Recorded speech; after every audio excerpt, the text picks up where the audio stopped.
अहम खबर शामिल करें। इस्लामाबाद के सेक्टर G11 कचहरी के करीब धमाका हुआ है। धमाके के बायस अदालत आए वुकला और साइलिन जख्मी हो चुके हैं। मजीद तफसील जानेंगे अरफा फिरोज जकी से। अरफा, क्या तफसील मिली है?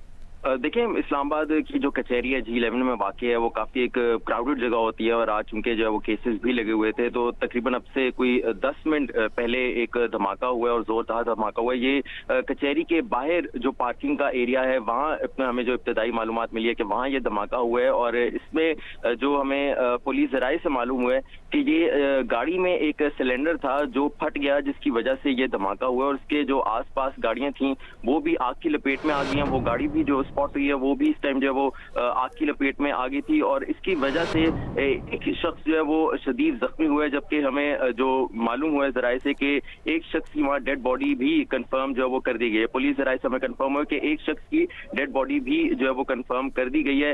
फिलहाल जो इब्तदाई मालूमात है कि गैस सिलेंडर की वजह से ये धमाका हुआ है, जिसकी वजह से जो वहाँ साइलिन भी आए हुए थे आसपास और जो वुकला भी मौजूद थे। चूंकि ये एक ब्रेक का टाइम होता है 12:30 के और 12:40 के आसपास, इस वजह से जो आमदो रफ्त थी कचहरी में वो इस टाइम जो है वो क्राउडेड थी, काफी ज्यादा थी, जिसकी वजह से जख्मी भी जो है वो इसमें हुए हैं। और फिलहाल जो हमें इब्तदाई मालूमात मिली है कि एक शख्स इसमें जो है उसकी डेड बॉडी फिलहाल जो कंफर्म हुई है और मजीद अभी हमें अपडेट्स मिल रही हैं। रेस्क्यू 1122 और जो इस्लामाबाद पुलिस है वो इस टाइम जाए वकुआ पर पहुंची हुई है और इस जो कचहरी के बाहर इस टाइम कॉर्डन ऑफ किया हुआ है और धमाके की वजह और नौयत जो है उसका अंदाजा लगाया जा रहा है। जी अरफा फिरोज की ये भी बताइएगा कि इस धमाके में कितने अफराद जख्मी हुए हैं और उनको कौन से हॉस्पिटल मुंतकिल किया जा रहा है?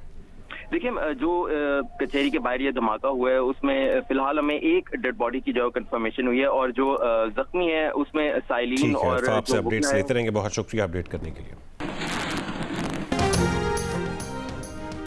सेनेट से मंजूरी के बाद 27वीं आईनी तरमीम का मुसविदा कौमी असम्बली में पेश। ऑपोजिशन का शोर शराबा। वज़ीर कानून आज़म नज़ीर तारड़ ने कहा, दुनिया भर में आईनी मामलात की समाअत आईनी बेंच करता है। दो बड़ी जमातों ने जिस मिसाक जमहूरियत पर इतफाक किया था उसमें आईनी अदालत का क़याम बुनियादी नुकता था। जुडिशल कमीशन, सुप्रीम कोर्ट और आईनी अदालत के 5 जजेस और अपोजिशन और हुकूमत से 2-2 मेंबरान पर मुश्तमिल फैसला करेगा। अगर कमीशन के हुक्म पर जज कहीं जाने से इनकार करता है तो वो रिटार्ड तस्वुर होगा। सूबों के मामलात, आईनी मुकदमात आईनी अदालत देखेगी। अगर ये तरमीम पास होती है तो मौजूदा चीफ जस्टिस से आईनी कमीशन और इदारों की सरबराही करेंगे। फौज का एक किरदार है। जब भारत ने हमला किया तो इससे वान ने देखा कि भारत के खिलाफ सब मुत्तहिद हो गए। आर्मी चीफ की अपॉइंटमेंट आर्मी एक्ट के तहत होती है। फील्ड मार्शल एक रैंक है जो बहुत से ममालिक में है। ये एजाज साहयात रहता है। गुज़श्ता रोज सेनेट ने 2/3 अक्सरियत से 27वीं तरमीम की मंजूरी दी थी।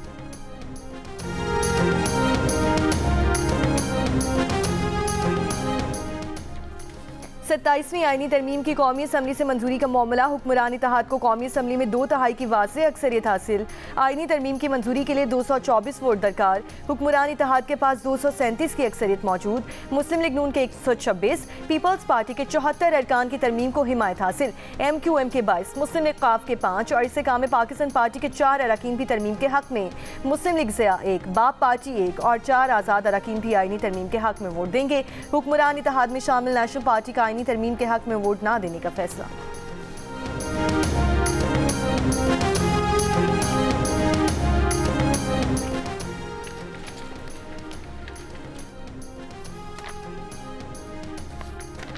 आज जमहूरियत के लिए सोग का दिन है और जमहूरियत दफन करने के लिए आगे बढ़ रहे हैं। आपने चीफ जस्टिस सुप्रीम कोर्ट को ख़त्म कर दिया। आइंदा दुनिया में कहीं कोई पाकिस्तान की नुमाइंदगी होगी तो चीफ जस्टिस ही मौजूद नहीं होगा। अब चीफ जस्टिस ऑफ पाकिस्तान की जगह chief justice of supreme court कर दिया है। चेयरमैन PTI बैरिस्टर गौहर का ऐवान में एहतजाज। कहा कि आपने 2 लोटों के वोट से तरमीम पास करवाई है। लोटों से बनी तरमीम आवाम की खिदमत नहीं कर सकेगी। जमहूरियत में आइन में तब्दीली इत्तफाक़ राय से की जाती है। कहा कि इस तरमीम को हम बाकू तरमीम कहते हैं। एक न्यूक्लियर स्टेट के सरबराह बाहर बैठकर अप्रूवल करवा रहे हैं।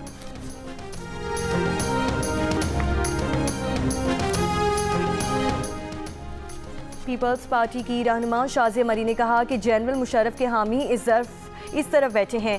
मुशर्रफ के पोलिंग एजेंट से लेकर मुहिम चलाने तक साथ रहे। इन्हें जब हुकूमत दी गई, बिठाया गया तो उनके स्पीकर दर्जनों बिल लाते थे। पार्लियामेंट में बिल पढ़ा नहीं जाता था बल्कि रोलिंग देते थे कि पढ़ा हुआ समझा जाए। जमहूरी अमल का होना बहुत ज़रूरी है। आईनी पैकेज के खदोखाल हमारी जमात की CEC में डिस्कस हुए।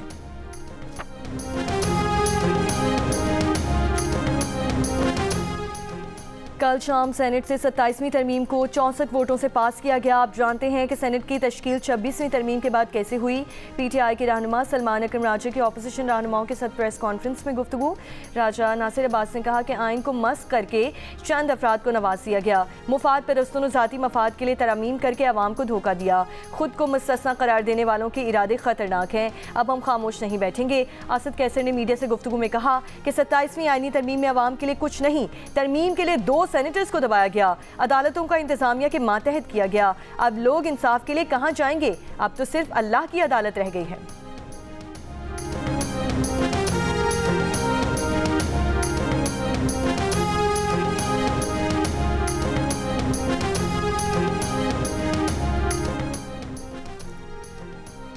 शिद्दत पसंद गिरोह अफगानिस्तान और उसके बाहर अमन के लिए ख़तरा बने हुए हैं। अफगान हुकूमत TTP और दीगर गिरोहों के खिलाफ मौसर कार्रवाई करे तो पाकिस्तान ताउन के लिए तैयार है। वज़ीर आज़म शहबाज शरीफ अफगान तालिबान को पैगाम। इस्लामाबाद में बैनुल अक़वामी स्पीकर्स कॉन्फ्रेंस से खिताब में कहा, गुज़श्ता माह अफगान सरजमीन से पाकिस्तानी चौकियों पर हमले हुए जिनका ठोस और फैसलाकुन जवाब दिया गया। पाकिस्तान और अफगान तालिबान के दरमियान बातचीत में ताउन बरादर ममालिक को सराहते हैं। वज़ीर आज़म ने कहा कि मशरक़ी सरहद से बिला इश्तियाल जारहियत पर हमारी मुसल्लह अफ़वाज ने बेहतरीन पेशा वराना कारकर्दगी से दुश्मन के अज़ाइम नाकाम बनाए। दुनिया को दिखा दिया कि पाकिस्तान अपनी खुद मुख्तारी और इलाकाई सालमियत के तहफ़्फ़ुज़ के लिए हर कीमत अदा करेगा।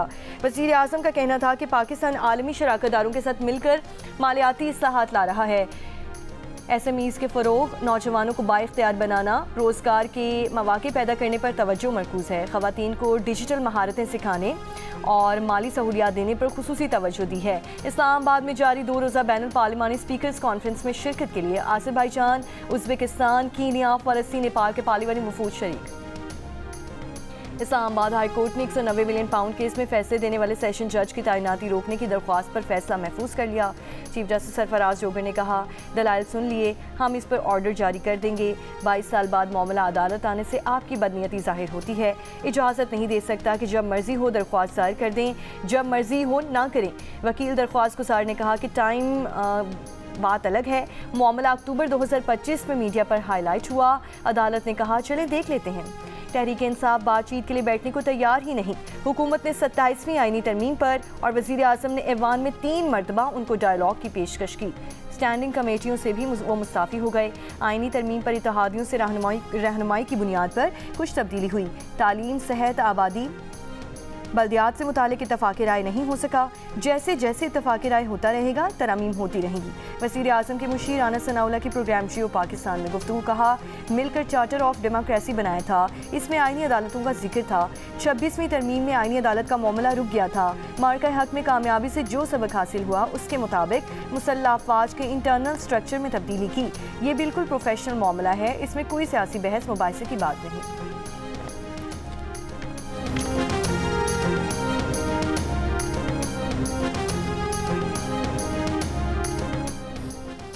27वीं आईनी तरमीम पर जस्टिस अतर मिनिल्लाह का चीफ जस्टिस याहिया अफरीदी को खत। कहा कि सुप्रीम कोर्ट अक्सर ताकतवर के साथ खड़ी रही, अवाम के साथ नहीं। जुल्फ़िकार अली भुट्टो की अदालती फांसी अदलियत का नाकाबिले माफ़ी जुर्म था। बेनज़ीर भुट्टो, नवाज शरीफ और मरियम नवाज के खिलाफ कार्रवाइयाँ भी एक ही सिलसिले की कड़ियाँ हैं। बानी PTI के साथ होने वाला सलूक उसी जबर के तसलसल का हिस्सा है। अतर मिनिल्लाह ने खत में कहा कि इस्लामाबाद हाई कोर्ट को अवामी एतमाद हासिल करने पर निशाना बनाया गया। बहादुर जजिस के खत और एतराफ़ सुप्रीम कोर्ट के ज़मीर पर बोझ हैं। हम सच जानते हैं मगर सिर्फ चाय खानों में सरगोशियों तक महदूद हैं। अतर मिनिल्लाह ने मजीद कहा कि बैरूनी मुदाखलत अब कोई राज नहीं, एक खुली हकीकत है। जो जज सच बोलता है वो इंतकाम का निशाना बनता है। जो जज नहीं झुकता उसके खिलाफ एहतसाब का हथियार इस्तेमाल होता है।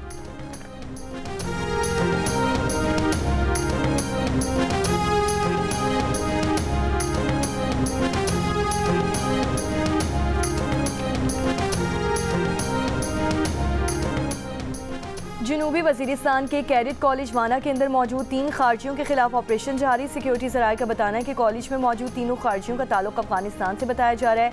ये तीनों दहशतगर्द टेलीफोन पर मुसलसल अफगानिस्तान से हिदायत ले रहे हैं। खवारिज एक इमारत में छुपे हैं जो कैडेट्स की रिहाइश से बहुत दूर हैं। गुज़श्ता रोज़ अफगान खारिज ने कॉलेज के मरकजी गेट पर बारूद से भरी गाड़ी टकरा दी थी। धमाके से कॉलेज का मरकजी गेट टूट गया था और करीबी इमारतों को भी नुकसान पहुंचा था। पाक फौज के जवानों ने फौरी और जुर्रतमंदाना कार्रवाई करते हुए हुए 2 खारजियों को मौके पर जहन्नुम वासिल कर दिया था। ISPR का कहना है कि पाकिस्तान दहशतगर्दों और अफगानिस्तान में मौजूद उनकी क़यादत के खिलाफ जवाब का हक महफूज रखता है।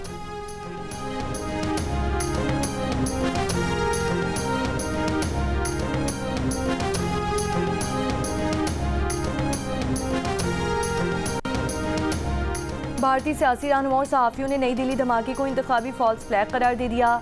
सहाफ़ी शालिनी शुक्ला ने कहा कि जब बीजेपी बहरान में आती है नया ड्रामा रचाया जाता है और दहशतगर्दी या धमाके पर फ़ौरन पाकिस्तान को मुर्दे इल्ज़ाम ठहरा दिया जाता है। सहाफ़ी रवि नैयर ने कहा कि बिहार इलेक्शन में बीजेपी कमज़ोर पोजीशन पर है, इसीलिए मज़ीद धमाकों की तवक्को की जा सकती है। भारतीय सहाफ़ी ने कहा कि एहतजाज रोकने के लिए बीजेपी हुकूमत का दिल्ली में शहरियों पर बॉम्ब गिराना दहशतगर्दी है।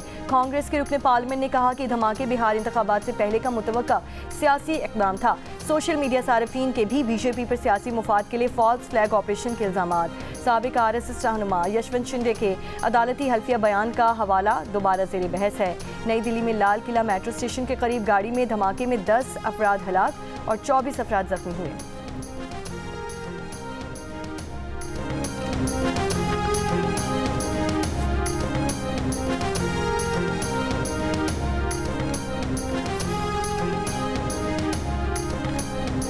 और नई टीम नया इम्तिहान। शाहीन शाफरीदी और श्रीलंकन कप्तान की बेहतरीन परफॉर्मेंस के लिए पुरुम्मीद। पाकिस्तान और श्रीलंका के दरमियान 3 एक रोज़ा मैचेस की सीरीज़ का पहला मैच आज रावलपिंडी में दोपहर 2:30 बजे खेला जाएगा। प्लेइंग 11 का हातमी फैसला टॉस के वक्त होगा। दूसरा वनडे 13 नवंबर जबकि तीसरा 15 नवंबर को खेला जाएगा।